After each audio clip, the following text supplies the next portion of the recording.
Hey y'all, I'm Juliana and this is Juliana Talks Films, the channel where I go through the process of producing, managing, and streamlining your short form content. In this episode, we're continuing with part 2 of the pre-production phase where we go through the logistical planning for your actual shoot. Stay tuned.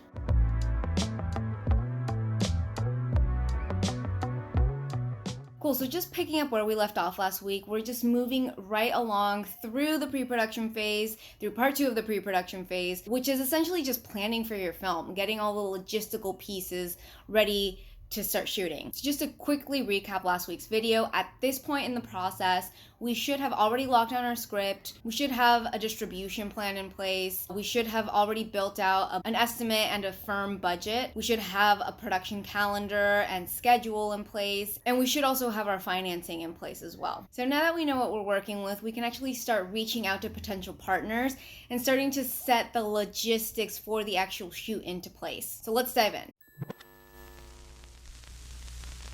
We can now start reaching out to potential partners. So the first thing that you're going to want to do is start to look for directors, for editors, any motion graphics or VFX artists, for any music composers if you're wanting to create an original score for your film. You're just going to want to start searching and researching potential artists that can come in and help you with your project. You're gonna just sit down and start to look through people's reels and people's profiles and start to find artists who are in line with your actual film and who have created work in the past that are similar to the kinds of films that you are now trying to create. So some of the resources where you can actually find potential directors and editors and other artists are online. Honestly, if you go on Vimeo or Instagram or sometimes even YouTube and just type in slice of life director or some, action director or something like that, or even just director in your area, director in Los Angeles, start to kind of piece together keywords specific to your film and start to research them on Instagram, on Vimeo. There are a lot of directors, there are a lot of artists in general who put their work out into Vimeo, onto Vimeo, onto YouTube, onto Instagram, and they're showcasing their stuff. They're really trying to get their work out there. So those platforms are really great resources to source and find potential collaborators for your project. If you're working within a production company or a studio or an agency like I was, the process is going to be a little bit different. When we start to look for directors and other artists to come in to work on the project, what we're normally looking for is already established directors, already established editors, and other artists that are represented by production companies. So we will normally go on to production company websites and look through their director reels to see who might be a good fit for our potential project. So one of the benefits of actually finding a director in this way or finding another partner in this way is that they have a credible and established production company backing them up, and that production company will actually be coming in with a director and providing those production services on their behalf. So as you're going through and researching potential partners, you're going to want to start a spreadsheet or some kind of list where you can start identifying people that you might be interested in reaching out to. Start to compile a list of people that you think would be an incredible fit for your film, who have done similar work or just have some kind of, je ne sais quoi that you are super curious about and want to tap into. As you start to compile this list, you want to make sure that you include obviously who the director is, if they're represented by anyone, a link to their reel, any kind of contact information. Maybe it's through their social media platforms, or maybe it's a direct email address or phone number where you can reach them. And if they are represented by somebody, you also want to include their representative's name and contact information, or their production company's name and contact information. So once you have a pretty extensive list, then you want to start to curate that list. Out of all of the people that you selected, let's say in your director's list, you want to cull it down to your top 3 choices. The top 3 people that you feel are just going to be the best fit for your film, that you absolutely want to engage and work with them and see what they're about and see if they would be interested in coming on to work on your film. The other thing that you want to do is just make sure that you have some backups. What are your at least top 5 backups just in case your top 3 aren't available for any reason. Okay, so now that you have your top 3 picks, you're gonna start to engage them. So you're either gonna reach out to the artist directly, or you are going to engage their production company or their EP or whoever it is that represents the director. You're gonna go ahead and reach out to them, and you're gonna see if they would be A, available for the project, that they aren't already booked on something else, and B, interested in actually working on your production. So when you reach out, you'll obviously give them a short little synopsis about what the film is, what the timeline is looking like, and what the budget is looking like. If they are indeed available and interested in working on your project, you're then going to send them a pitch deck or a brief deck, which is essentially a full-on outline of what the project is about. So in this deck, you're going to provide any references, visual or otherwise, explaining what the film is about, how you envision the film to be, what its mood and tone are going to be. Make sure that they're fully in line and aware of what the intention of the film is and what your vision for the film is, so that they can start to then get ideas and start to brainstorm and wrap their minds around how they're going to bring this film to life. Similarly, you could also send editors, motion graphic artists, VFX artists, composers, brief decks specific to the editorial style that you're looking to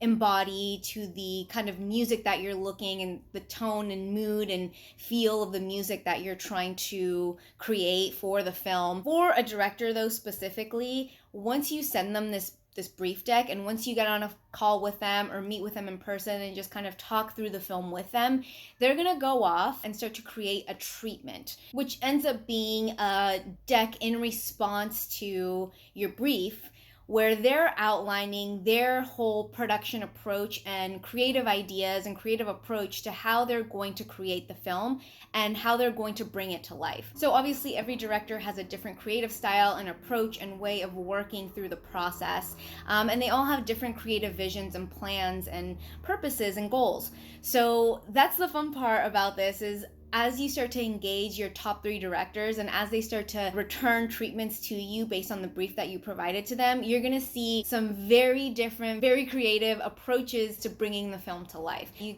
get to really start to see how it would be like to work with this person, with this particular director, and how they envision the film and what they are going to be bringing to the table. They actually start to talk about their production approach in terms of how they're going to be filming it, if it's going to be if they have any particular locations in mind, if they have any styles of directing that they have in mind in terms of, you know, how the camera is going to be placed, how they're going to be interacting with their characters and with the environment, all of that. You really start to get an idea of how they're going to be approaching the production process. In conjunction with the director treatments, you're also going to be receiving production bids and schedules. Production bids are essentially production estimates outlining how much it will cost to shoot based on the director's creative approach. Usually the executive producer, the creative producer that is working with a director is going to be providing this information for you. Also, in addition to that, as I mentioned, you're going to be receiving a production schedule or calendar, and that's just going to be outlining what pre-production is going to be looking like on their end and what the shoot days are going to be like. So as we previously touched up on in part 1 of the pre-production video, you're going to want to make sure that you have your estimate in place and your production schedule and calendar in place. And that is because you're going to be providing this information to the production company and to the director. You want to make sure that you're giving them that number so that they know what they're trying to hit and what their target budget is. And of course, you want to give them the whole production schedule so that they're aware of when the deadlines are and when we're actually trying to shoot the film. So based on all of that information that we're providing for them, they are then going to come back with a bid and a schedule along with the director treatment, and all of that stuff is going to be in line with our budget, with our schedule, and with our creative approach. Once you have all 3 treatments and bids from all 3 of your top directors, now it's time to decide who it is that you actually want to work with. Who is your top choice? Who is your number 1 pick to bring on as a director, to bring on as a production company, and work with them to bring your film to life? Once you decide on who your top choice is, your number 1 choice is, you're going to award that director and their production company the job, which means that they are are now signed in and locked into your project, and they are going to be the ones rolling with you and starting to go through the whole logistical planning of the shoot. Likewise, during this time, you're also going to be engaging potential editors, VFX artists, music composers, etc., audio mixers. The process is going to be a little bit similar in terms of engaging their production companies or whatever company represents the artist and bidding them out to see if they are available for the project, if they're interested in working on the project, and seeing how much it would cost to work with that particular editorial house or VFX house, post-production house, whatever it is, music house, whatever it is. The only difference is that they're not going to be providing a treatment or any kind of visual representation of how they envision your film to be. Instead, you're going to have to rely on their reels to see if they are going to be a good fit for your project and if any of their past work is in line with what you're currently trying to create. So beyond that, you're still going to be potentially triple bidding, reaching out to at least 3 editors. Also, it's just super important to keep in mind that you should be engaging all of your artists during this time: directors, editors, motion graphics artists, VFX artists, composers, all of that, because this is still pre-production. At this point in time, you are locking into place the resources and the people that are going to be working on your film for the rest of the process. This is what pre-production is for. This is the time to actually do that and start to organize yourself, and again, just get all of your ducks in a row so that you are set and ready to go. A lot of the times these artists are also going to be booked up months or weeks ahead in advance, so you need to do your due diligence and start to get all of this planned out ahead of time so that it's solid and set in their schedule and in your schedule. And then you can also just start to have conversations with them. If anything comes up during the actual shooting production of the film, you can contact them and fill them in on like, oh, hey, like this has happened. Do you think potentially we can solve this in post, which obviously you want to try to avoid, but if for any reason you do need to solve some kind of problem that came up during the shooting, then you can have that conversation with the post-production house, with your editors during that time. Great, so now that we have a director and a production company in place, we can start planning for our shoot. So first things first, you'll want to set up a production kickoff meeting with your team and with the director's team. This is just kind of a standard meeting where all parties are getting together and everyone's aligning and getting on the same page in terms of what the production approach is, how we're going to start prepping for the shoot, and yeah, just making sure that everyone's visions are aligned before you actually start to prep. The other thing that you're gonna have to start to do is get your legal team involved to start drafting up a production contract. So whether that be you or someone else on your team or an actual legal department that you're working with, you're going to have to start to get a production contract in place between you or your studio or your agency or whoever it is that you're working with and the production company who is now involved in the production. And this is just a standard legal contract to protect both parties during production and to protect the legal rights of the actual film. The other thing that you're going to want to do is figure out the production insurance. For a professional shoot, you must have production insurance. So either the production company is going to be purchasing that directly, or you or someone on your team is going to be purchasing the production insurance. This is a conversation that you guys should have been having with the production company during the bidding process. It's not something that we actually touched up on in this video, but in a later time, I'll be creating another video going through the whole bidding process. At this point, the production company is also going to assign a line producer to your project to start working on the film. The line producer is going to be your day-to-day point of contact,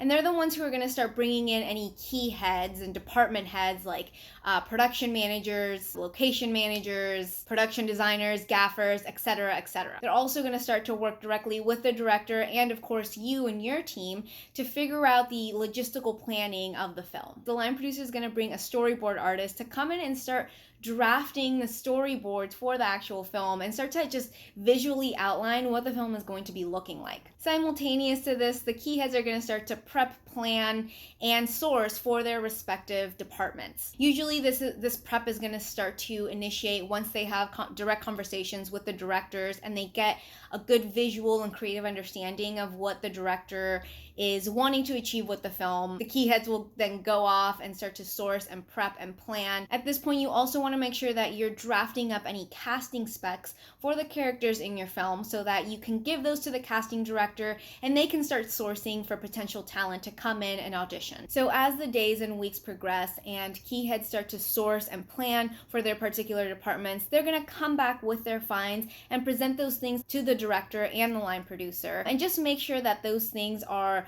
up to par or up to standards with the director's creative vision. If they are, then those things will be presented over to you and your production company or agency or whoever it is that you're working with for final approval. So this process is pretty much a back and forth logistical dance, just making sure that everyone is in line with the creative process, with the creative vision, and that these things are coming to life in the way that we had all envisioned. So as you start to get closer to the shoot days, some of the things that you're going to be focusing on are rehearsals and wardrobe fittings with your cast. Another thing that might also be happening is that the gaffer and the DP will be potentially scheduling pre-light days where they go on location and start to set up equipment before you actually start to shoot. And then right before that, obviously you want to make sure that the set designer and that their whole department has already set up any set builds and any essential prop dressings that might require pretty extensive labor. All of that should already be set up in your location before any pre-light starts to happen. And obviously it's really helpful to have all of that set up for actors to start